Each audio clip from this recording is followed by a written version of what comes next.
오늘은 마가복음 11장 말씀을 통해서 믿음과 용서라는 제목으로 하나님의 말씀을 나누도록 하겠습니다.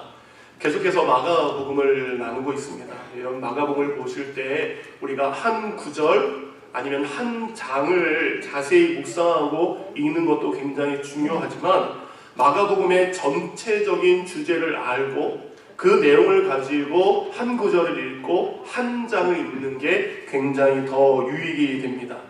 마가복음 1장 1절은 이렇게 시작합니다. 하나님의 아들 예수 그리스도의 복음의 시작이라. 예수님은 하나님의 아들이십니다. 예수님은 하나님의 아들로 이 땅에 오셨습니다. 근데요, 그 하나님의 아들이 이 땅에 오셨는데 그분의 삶을 마가는 이렇게 기록을 하고 있습니다. 그분이 하나님의 아들이라면 하나님의 아들로서 그가 가는 곳마다 사람들이 그를 존귀하게 여겨야 됩니다. 그가 하나님의 아들이라면 가는 곳마다 사람들이 그를 영광스럽게 올려드려야 됩니다. 그렇지만 그는 존귀 여김을 받지 않습니다. 영광 받지도 않으십니다. 오히려 하나님의 아들이지만 고난받는 종으로 살아가고 있습니다. 그는 섬김을 받으셔야 되는데 섬기시는 그 삶의 모습을 마가는 기록을 하고 있습니다.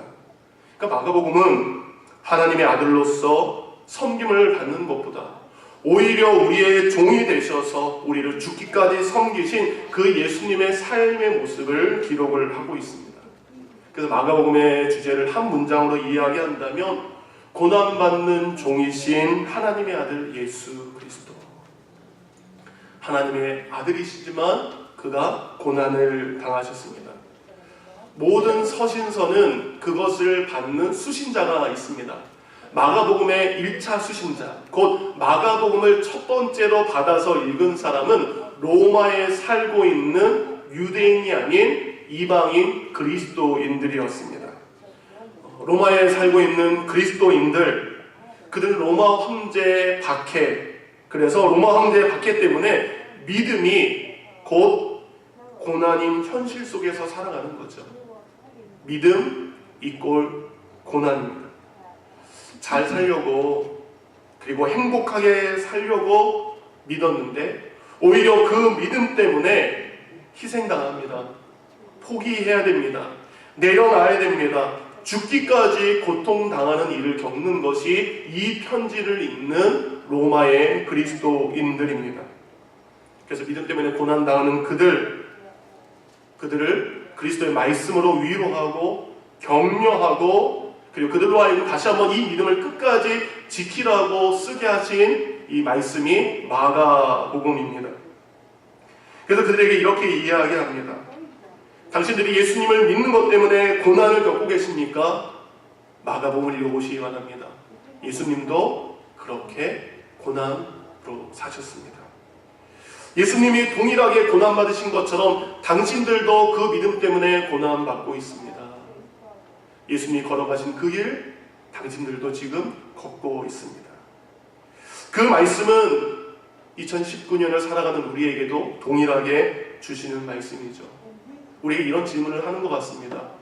여러분들 예수님 믿는 것 때문에 지금 고난 당하고 계십니까? 예수님도 형제님처럼 자매님처럼 고난 당하셨습니다.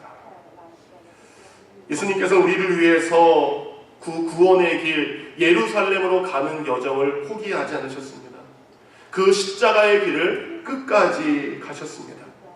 종이신 예수님 우리를 구원하기 위해서 우리를 진정으로 섬기기 위해서 죽기까지 십자가에 자기 자신을 내어주셨습니다. 그렇게 고난의 십자가를 포기 않으셨던 그 예수님 때문에 우리는 마침내 용서받았습니다. 그리고 마침내 우리는 그것을 통해서 구원을 받았습니다. 근데 마가복음은 기록합니다. 이것이 끝이 아니다. 그렇게 고난받는 종으로 비참하게 돌아가신 것 같지만 하나님은 그를 가장 영광스럽게 살리셨다. 그는 부활하셨고 그는 하나님의 영광으로 하나님 보좌에 올라가셨음을 마가는 기록을 하고 있습니다. 동일하게 1차 독자인 로마에 있는 그리스도인들에게 이야기합니다. 그대들도 믿음 때문에 비록 현실 세계에서는 지금은 고난을 받고 있지만 예수님이 포기하지 않으셨던 것처럼 여러분도 포기하지 않는다면 하나님이 여러분을 다시 살리실 것입니다. 여러분 부활하게 될 것입니다. 그러니 여러분 믿음 잃지 마시기 바랍니다. 예수님이 계신 그 천국이 여러분을 기다리고 있습니다. 이 시간 우리에게도 동일하게 말씀합니다. 우리는 지금 예수님 믿는 것 때문에 고난당하지는 않습니다. 예수님 믿는 것 때문에 미국에서 매맞을 일도 없고요, 죽음을 당하는 일은 더더욱 없습니다. 그렇다면 이 시대를 살아가는 우리에게 고난이란 것보다 또 다른 의미의 고난이 우리에게 있습니다. 저는 그것을 다른 단어로 좀 바꾸고 싶습니다. 로마의 그리스도인들이 고난을 당했다면 우리 그리스도인들이 이 시대를 살아가면서 겪어야 될 것은 바로 희생입니다. 로마의 성도들이 고난을 당했다면 지금을 사는 우리는 희생의 삶을 살아야 됩니다. 희생이란 쉬운 말로 이야기하면 손해입니다. 여러분, 예수님 믿는 것 때문에 손해보시면서 사시기 바랍니다. 우리가 어떤 손해를 봐야 됩니까? 먼저 믿음 때문에 여러분 시간의 손해를 보시기 바랍니다. 너무나 바쁜 일상 속에서 우리가 살아가고 있습니다. 그래서 우리가 하나님 앞에 드리는 그 시간이 세상의 눈으로 보면 시간을 손해보는 것 같고요, 허비하는 것 같습니다. 여러분 잊지 마시기 바랍니다. 주님께 드리는 그 시간은 결코 손해가 되지 않습니다. 여러분 믿음 때문에 자존심의 손해도 좀 보시기 바랍니다. 내가 잘못한 것이 아니에요. 상대방이 나에게 먼저 싸움을 걸어왔다 할지라도 나의 자존심을 숙이고 내가 먼저 손을 내민다면 그것은 지는 것 같지만 오히려 예수님께서 그 사람의 손을 높이 올려주십니다. 자존심 손해보시기 바랍니다. 또한 여러분 우리 예수님 때문에 물질, 곧 우리 돈도 좀 손해보시면서 사시기 바랍니다. 지금 돈이라면 나와 내 가정을 위해서 쓰는 것도 모자릅니다. 그렇지만 하나님의 나라를 위해서, 이웃을 위해서 드리고 나눈다면 세상의 계산으로는 모자랄 것 같고 궁핍할 것 같지만 아닙니다. 하나님께서는 풍성하게 하십니다. 하나님은 만족하게 하십니다. 하나님은 감사하게 하십니다. 일부 때도 똑같은 이야기를 드렸습니다. 주일에 여러 가지 이유로 사업을 하셔야 되는 분들이 있습니다. 네, 믿음으로 우리가 그것 또한 손해보기를 원합니다. 그럼 주일은 믿음의 안식일이요, 순종해서 하나님께 드리는 날입니다. 주일날 우리가 사업을 한다면 물론 현실적인 손해가 우리에게 보일 때가 있습니다. 그러나 그렇게 믿음으로 살아가는 그들의 희생 하나님께서 귀하게 보십니다. 물론 직장을 다니신 분들 당연히 주일날 쉬기 때문에, 그리고 다른 비즈니스를 하시는 분들 주일날 당연히 클로즈하기 때문에 주일날 열어야 되는 그분들의 희생이 얼마나 큰 건지 우리는 헤아리지 못할 때가 있습니다. 그렇지만 그럼에도 불구하고 자신의 삶을 손해로 희생으로 내어드렸을 때 하나님은 갚아주십니다. 여러분 한국의 가장 유명한 코미디언이 누구죠? 제일 위대한, 가장 사람들을 웃긴 코미디언, 못생겨서 죄송합니다. 누구죠? 이주일 씨. 그 이주일 씨가 이런 유행어를 한번 했습니다. 이주일 씨가 이렇게 이야기했죠. 일단 한번 믿어보시라니까요 라는 놀라운 믿음의 말을 했습니다. 그분이 교회를 다녔는지 안 다녔는지 모르지만 여러분 일단 믿어보시기 바랍니다. 일단 손해보시기 바랍니다. 일단 희생하시기 바랍니다. 그러면 하나님께서 채워주십니다. 곧 먼저 손해보고 먼저 희생당하는 그것이 2019년을 살아가는 우리의 고난인 줄 믿습니다. 오늘 우리가 읽은 마가복음 11장은 종으로서 십자가의 고난을 받기 위해 예루살렘에 입성하신 예수님의 마지막 생애 일주일을 기록을 하고 있습니다. 예수님이 예루살렘에 입성하신 날은 주일입니다. 그래서 그날을 보통 저희가 종료주일이라고 이야기를 합니다. 왜 종료주일이라고 부르냐? 예수님이 겸손의 상징인 어린 나귀를 타고 입성하실 때 사람들이 팜추리 나무, 그 종려나무 가지를 흔들면서 예수님을 환영했다, 호산나 환영했다 라고 해서 종료주일로 이름하게 됩니다. 네, 여러분 그렇게 환영했던 사람들이 채 며칠이 지나지 않아서 그들의 입술은 달라지게 되죠. 예수를 십자가에 못 박아라. 그럼에도 불구하고 예수님은 그 십자가의 길을 걷기 위해 예루살렘에 입성하셨습니다. 그런 다음에 월요일 저녁 베다니로 가셨고요. 월요일 이른 아침에 베다니에서 예루살렘 성전으로 걸어오셨습니다. 이른 아침에 걸어오셨기 때문에 예수님이 출출하셨습니다. 배가 고프셨습니다. 배가 고프니까 길거리 나그네들을 위해서 심어놓은 무화과 나무를 보게 됩니다. 그런데 무화과 나무의 잎사귀가 풍성한 것을 보고 그곳으로 갔지만 그곳에서 열매를 찾을 수 없고 그 열매 맺지 못하는 무화과 나무를 심판하신 이야기가 오늘 본문 전에 바로 나오게 됩니다. 왜 예수님께서 멀쩡한 나무를 심판하셨을까요? 무화과 나무의 특징은 잎사귀와 열매가 같이 자랍니다. 보통은 잎이 풍성해지고 그 다음에 열매를 맺는데 아닙니다. 무화과 나무는 새로운 싹이 날 때 새로운 열매가 같이 맺어져요. 그러니까 잎사귀가 커졌다, 잎사귀가 무성했다라고 하는 것은 누구든지 거기에는 뭐가 있다? 열매가 있다. 열매를 기대하고 가셨는데 열매가 없자 그것을 책망하셨습니다.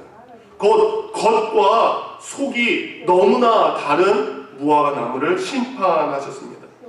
근데 이 무화과 나무는 여러분 상징이기도 합니다. 당시 수많은 사람들이 높이 쳐들었던 성전의 모습입니다. 헤롯 성전 수십 년 동안 지었습니다. 화려합니다. 웅장합니다. 큽니다. 그 성전 안에는 수십 명의 목회자들과 수많은 충직자들과 직분자들과 그리고 그 성전에서 예배드리는 사람들이 너무나 많았습니다. 그런데 그들 안에 하나님 계시지 않습니다. 하나님이 원하시는 열매가 그 성전 안에 있지 않았습니다. 곧 열매 없는 무화과 나무를 책망하신 것은 건물이 있고 예배는 드리지만 하나님이 없는 이스라엘 백성들을 책망하신 거죠. 결국 나무는 뿌리부터 마르게 됩니다. 뿌리부터 말라서 더 이상 열매 맺지 못하게 되죠. 예수님이 보셨던 그 예루살렘 성전, 그 성전도 AD 70년 로마의 군인들에 의해서 돌 위에 돌 하나도 남지 않을 정도로 완벽하게 멸망당하는 것을 알 수 있습니다. 그렇게 열매 없는 나무를 책망하셨고 예수님은 예루살렘 성전으로 이제 들어가셨습니다. 성전으로 들어가셨는데 예수님이 뜻밖의 행동을 하십니다. 성전에서 장사하는 사람들을 내쫓기 시작합니다. 어제 세무님에도 말씀을 드렸지만 예수님이 누구를 쫓으셨냐? 기도하러 온 사람, 예배하러 온 사람, 헌신하러 온 사람, 봉사하러 온 사람, 그들을 내쫓으신 것이 아닙니다. 그들을 책망하신 것이 아닙니다. 그곳에서 자신의 이익을 가지고 장사하는 사람, 하나님을 위하기 위해서 온 것이 아닌 자신을 위해서 성전에 앉아있는 사람, 그들을 내쫓으셨습니다. 당시 성전에 들어가는 사람들은 반세겔 정도에 해당하는 동전을 누구나 내야 됐습니다. 근데 성전에 내는 동전은 좀 특이했습니다. 황제의 얼굴이나 사람의 얼굴이 새겨진 동전을 하나님께 드리면 안 됐습니다. 그러니까 성전 안에서만 사용되는 특수한 동전이 따로 있었어요. 그러니까 밖에서 가지고 있던 돈을 성전 안에 들어가서 환전해야 됩니다. 돈을 바꿔야 돼요. 그러면 돈을 바꾸면 뭐 해야 될까요? 환전 수수료라는 게 생기게 됩니다. 이 사람이 성전에 와서 예배를 드리기 위한 것이라면 누군가가 봉사할 수도 있고요. 누군가가 그것을 거저 바꿀 수도 있을 것입니다. 그런데 그들은 그렇게 하지 않았습니다. 그들은 높은 환전 수수료를 취했습니다. 8%에 가까운 환전 수수료로 폭리를 취했습니다. 그런 이들을 내쫓으셨습니다. 예수님은 두 번째 비둘기 파는 사람들이 앉아있는 의자를 둘러 엎으셨습니다. 비둘기는요, 여인들의 정결 예식에 사용되는 제물입니다. 그리고 가난한 사람들이 하나님 앞에 드리는 예물이 바로 비둘기입니다. 하나님께서는 잘 사는 사람이 소 한 마리 드리는 거나 양 한 마리 드리는 거나 힘들고 어려운 사람이 드리는 비둘기 한 마리를 똑같이 받으셨습니다. 근데 이 비둘기 파는 사람들이 가난한 자들과 여인들을 위한 그 비둘기를 밖에서 파는 것보다 10배의 폭리를 취했습니다. 10배의 폭리를 취하면서 가난한 사람들을 더 아프게 했던 것이 성전 안에서 이루어졌습니다. 예수님 또한 장사하는 사람들에게 분노하신 또 다른 이유는 그들이 장사하는 곳이 이방인의 뜰입니다. 성전은요, 넓게 돼 있어서 여인들의 뜰, 남자들이 기도하는 곳, 그리고 비록 유대인은 아니지만 하나님을 믿는 사람들이 와서 기도할 수 있는, 예배할 수 있는 이방인의 뜰이 있었어요. 그곳에서 장사하는 거예요. 하나님을 믿고자 하는 이방인들, 하나님을 사랑하고자 하는 이방인들이 지금 기도합니다. 각각의 기도의 제목들을 가지고 기도하기 시작하는데 여기서 비둘기 사세요, 동전 바꾸세요, 염소 사세요 라고 하고 있는 거예요. 우리가 주일날 조금 더 일찍 와서 기도로 예배를 준비할 때가 있습니다. 본당에 앉아서 기도를 합니다. 저도 가급적이면 예배 시간에 앉아서 기도로 예배를 준비하죠. 근데 기도할 때에 그런 소리가 좀 들려요. 이렇게 웃는 소리가 들려요. 반가운 목소리로 인사하시는 분들, 또 저기서 스톡 하면 아무래도 기도하는데 어려움이 있죠. 마찬가지입니다, 여러분. 그 작은 소리에도 기도하는 게 되게 힘든데, 이방인의 뜰에서 이방인들이 하나님께 기도하고 있는데 이쪽에서 저쪽에서 큰 소리 내서 장사하고 있다면 그들이 기도할 수 있겠습니까? 그 이방인들이 기도하지 못하게 하는 그 모습에 예수님은 분노하셨습니다.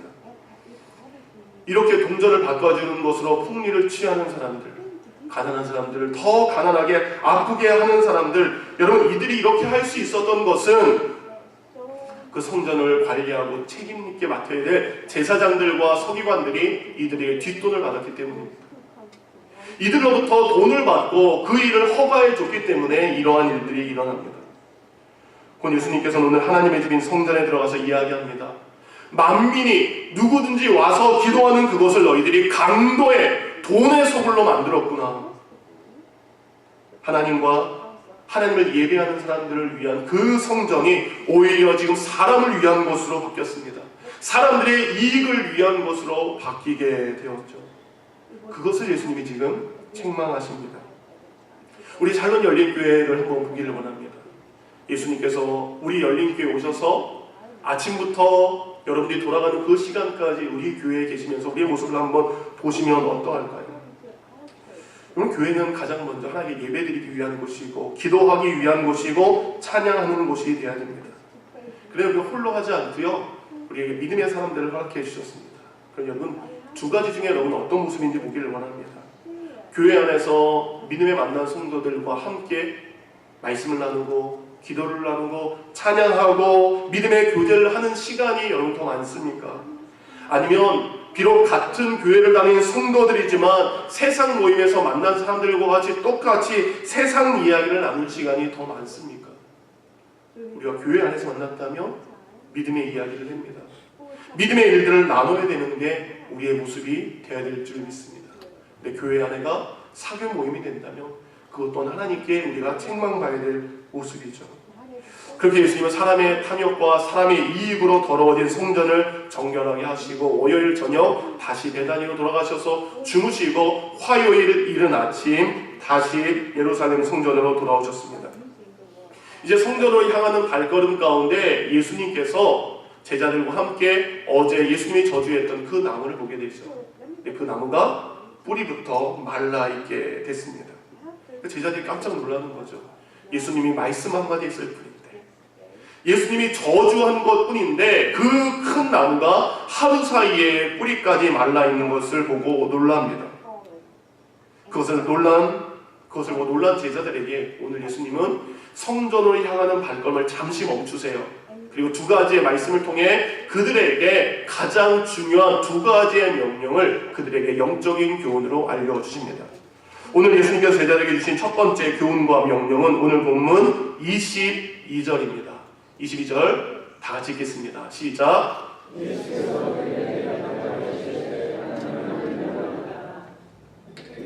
하나님을 믿으라. 바로 믿음에 관한 말씀을 하십니다. 예수님 제자들에게 말씀하신 그 믿음은 바로 하나님에 대한 믿음이죠. 여러분, 하나님을 믿으라, 여기 믿으라에 사용된 헬라어가 에케네라는 단어입니다. 이 에케네라는 것은 지니다, 소유하다라는 뜻을 가지고 있습니다. 곧 하나님을 믿어라라고 하는 것은 너희들이 하나님을 마음 가운데에 지니고 있어라. 하나님을 너희 안에 소유하고 있어라. 그래서 쉽게 다른 말로 이야기하면 하나님이 너희 안에 지니고 소유하는 것, 하나님이 너희 안에 거하시게 하라라는 뜻입니다. 곧 성전, 건물, 어떤 행위에 너의 믿음을 두지 말고 하나님 그분 자체를 믿어라.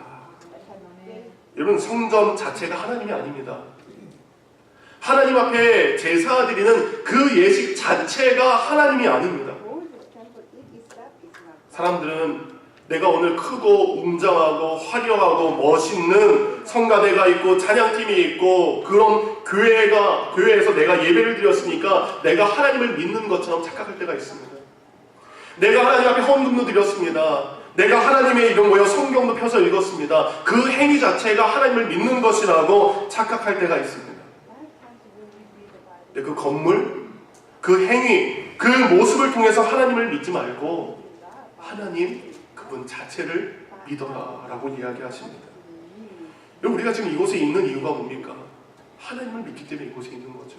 그리고 아직 하나님을 믿지 않았다면 하나님을 믿기 위해서 이곳에 온 것입니다. 곧 우리가 이곳에 있는 첫 번째 이유, 우리가 하나님을 믿기 때문에 이곳에 있기를 원합니다. 우리를 창조하신 아버지, 우리를 사랑하셔서 독생자 아들 예수 그리스도까지 내어주신 그 아버지 하나님을 믿기 때문에 우리가 이곳에 있는 겁니다. 로마서 10장 9절입니다. 내가 만일 내 입으로 예수를 주로 시인하며 또 하나님께서 그를 죽은 자 가운데 살리신 것을 내 마음에 믿으면 구원을 받으리라. 사람이 마음으로 믿어 의에 이르고 입으로 시인하여 구원에 이르느니라. 우리가 하나님을 믿어야 되는 이유는 우리가 구원을 받아야 되기 때문입니다. 하나님을 믿어야만 우리가 구원받을 수 있습니다. 그래서 마가복음 11장 22절에 하나님을 믿으라 라고 하는 것은 현재 명령입니다. 하나님 믿는 것을 미루지 말아라. 하나님 믿는 것을 생각하지도 말고 고민하지도 말고 지금 이 말씀을 듣는 순간 믿어라 라고 이야기합니다. 하나님을 믿어야 구원받을 수 있습니다. 그래서 이 믿음과 함께 기도에 대한 이야기를 이어서 하시는 거예요. 그 하나님을 믿는 그 믿음으로 너희들이 기도해라. 너희가 성전에서 기도했기 때문에 들어주는 것이 아니다. 너희가 제물을 드렸기 때문에 내가 너희들의 기도에 응답하는 것이 아니다. 하나님을 믿기 때문에, 나를 믿기 때문에 그 믿음을 가지고 기도할 때 그 기도의 응답이 일어나는 것입니다. 곧 하나님을 믿는 믿음으로만 기도할 때 기도의 응답이 있습니다. 마가복음 5장에 보면 12년이라는 긴 시간 동안 혈류병에 걸린 한 여인의 이야기가 나옵니다. 그 여인이 예수님의 손을 듣습니다. 내가 예수님의 옷자락에 손만 대도 구원을 받을 것이다. 내 병이 고침받을 것이다 라는 믿음을 가지고 사람들을 뚫고 가서 그 믿음을 가지고 예수님의 옷자락에 손을 댑니다.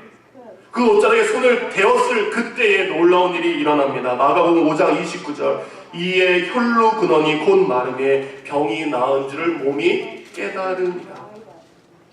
믿음으로 손을 내민 그 순간 병이 나았습니다. 예수님이요 그 여인을 보시고 내게 오라 내가 너에게 안수하리라 그때 나은 게 아니에요.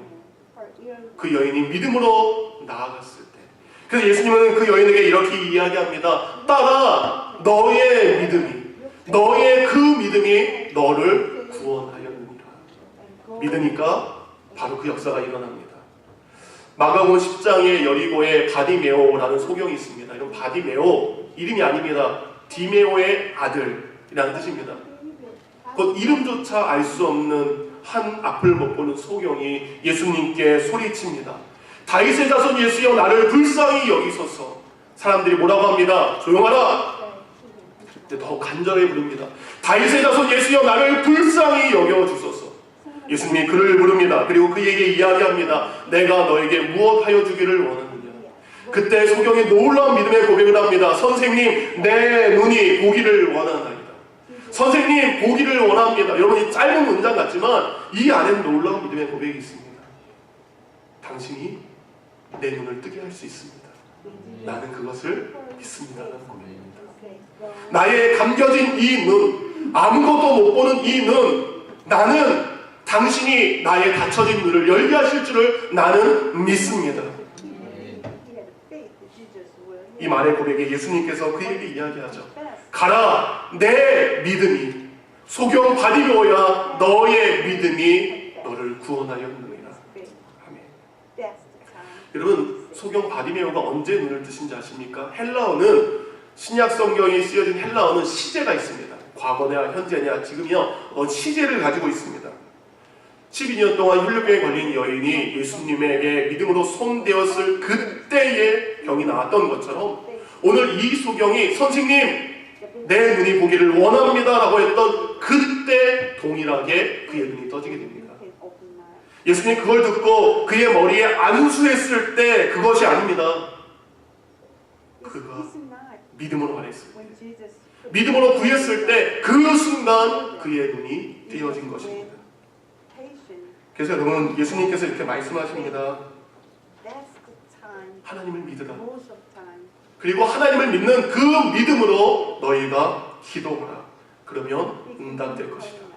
오늘 본문 마가복음 11장 23절부터 24절입니다. 다 같이 한번 읽을까요? 시작.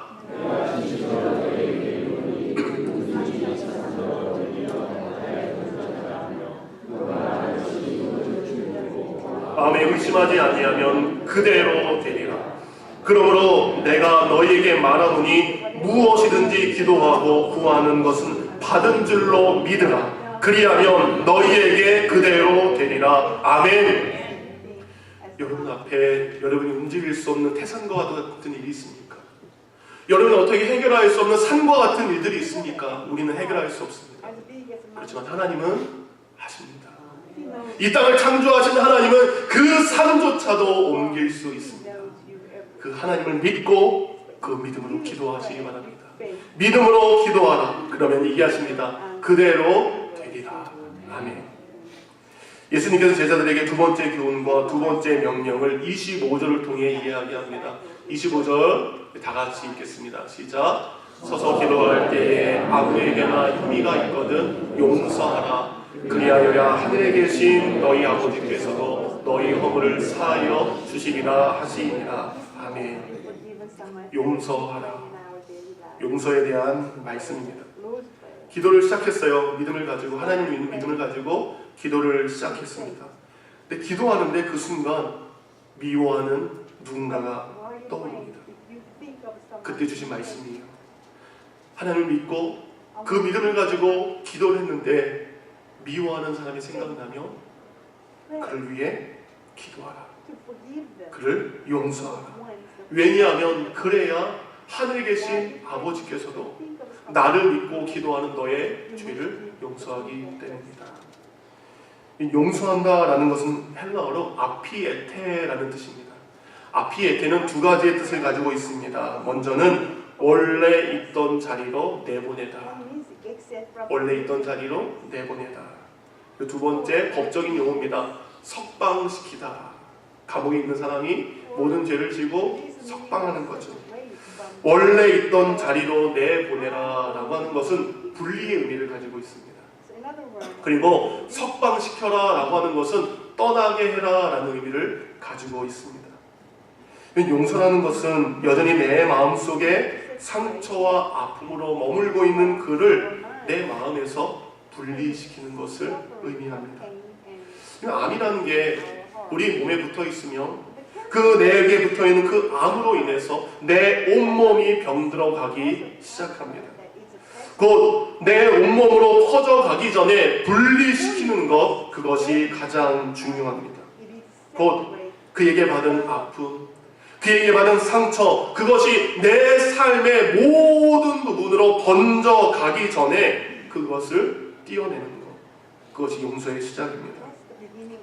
그를 볼 때마다 속이 상하고 아프지만 예전에 처음에 그를 보았을 때 아무렇지도 않았던 그때로 돌아가는 것, 그것이 바로 용서의 의미입니다. 여러분, 우리가 누군가를 미워하면 그 미움은 그 사람을 향한 죄인이라는 정죄 아니죠. 못된 인간, 나쁜 인간. 그래서 죄진 사람을 어디에 넣어요? 감옥에 넣는 것처럼 내 마음의 감옥에 그를 죄인이라고 단정하고 내 감옥에다 집어넣습니다. 내 마음속 마음에 가두었기 때문에 우리는 수시로 봅니다. 그리고 그를 자꾸 신경 쓰게 됩니다. 그러니까 이런 모습은 내 마음속에 그를 가둔 것 같지만 반대입니다. 정확히 말하면 그에게서 내가 지금 갇혀 있는 것을 말합니다. 그러게 여러분, 용서는 그를 내 마음속 정죄의 감옥에서 석방시키는 것을 의미합니다. 석방이라는 건 뭐죠? 죄 없다 라는 것을 의미합니다. 내 마음의 자리에서 더 이상 그를 죄인으로 바라보지 않고 나 또한 너무나 큰 죄인이었는데 하나님의 은혜로 석방됐던 것처럼, 하나님의 은혜로 내가 자유함을 누린 것처럼 그를 긍휼하게 여기며 그를 더 이상 죄인으로 여기지 않고 떠나보내는 것, 이것이 용서의 의미입니다. 여러분, 왜 우리가 이렇게 용서해야 됩니까? 25절이죠. 그 뒤에 이야기합니다. 그리하여야 하늘에 계신 너희 아버지께서도 너희 허물을 사하여 주시리라. 우리가 용서해야 하나님이 우리를 용서하신다라고 이야기합니다. 26절을 보여주시기 바랍니다. 26절을 보면 없음이라고 되어 있죠. 근데 성경 밑에 어떤 사본에 이런 내용이 기록되어 있습니다. 만일 너희가 용서하지 아니하면 하늘에 계신 너희 아버지께서도 너희 허물을 사하지 아니하시리라. 우리가 주기도문합니다. 우리가 우리에게 죄 지은 자를 용서한 것 같이 우리를 용서하소서라는 기도를 합니다. 가말리엘 베일리라는 사람이 이런 이야기를 합니다. 가장 많이 용서한 자가 가장 많이 용서받는다. 이 땅에서 가장 많이 용서한 사람이 하나님의 나라에 가면 하나님이 그만큼 우리를 더 용서해 주신다는 말씀이기도 합니다. 우리가 용서한 만큼, 실은 우리가 용서한 만큼 그 이상으로 비교할 수 없을 정도로 하나님은 우리를 용서하십니다. 오늘 예수님께서 그들에게 하나님을 믿으라, 그리고 용서하라, 이 두 가지 말씀을 하셨는데요. 무화과 나무의 저주 사건 이후에 왜 이야기를 하셨을까? 여러분, 무화과 나무 저주 사건 통해서, 기도를 통해서 믿음과 용서에 대한 이야기를 가르쳐 주신 것은 바로 성전의 본래의 기능을 회복하라라는 의미를 가지고 있습니다. 성전은 어떤 곳입니까? 하나님을 믿는 사람들이 가는 곳입니다. 하나님을 믿는 사람들이 자신의 죄를 가지고 나아가서 용서받는 것이 바로 성전에서 이루어지는 일들입니다. 그 성전을 주신 이유는 하나님을 믿는 사람들이 하나님을 믿는 믿음 때문에 나오는 것이고, 그리고 하나님을 믿기 때문에 내가 세상에서 죄를 짓고 연약하고 부족한 것 때문에 죄를 지은 것을 가지고 하나님께 나아가서 용서받고, 그 용서한 것을 가지고 세상에 나아가서 내가 용서한 것처럼 이웃을 용서하는 삶을 살아라. 그것이 바로 성전을 주신 이유입니다. 이런 요한복음 3장 16절을 잘 아시죠? 제가 어디 이춘상 지사님께 요한복음 3장 16절 아시죠? 라는 카톡을 보냈는데 긴장하시더라고요. 왜요, 목사님? 무슨 일 있어요? 제가 왜 했을까요? 이춘상 지사님, 요한복음 3장 16절 아시죠? 큰 소리로 한번 읽으시기 바랍니다. 시작. 하나님이 세상을 이처럼 사랑하사 독생자를 주셨으니 이는 저를 믿는 자마다 멸망치 아니하고 영생을 주려 하십니다. 단어가 좀 틀린 건 있지만 의미는 다 된다고 했습니다. 놀라시더라고요. 왜 그러세요, 저한테 목사님? 놀라시더라고요. 오늘 암송시키려고 했는데 하나님이 여러분을 사랑하십니다. 여러분을 멸망시키기를 원하지 않습니다. 구원하기를 원하십니다. 여러분이 요한복음 3장 16절을 외워야 되는 것처럼 다음 주에 순교 집사님 고린도전서 3장 16절을 외우시기 바랍니다. 우리 집사님들은, 재직들은 제가 한 구절씩 매주마다 시키겠습니다.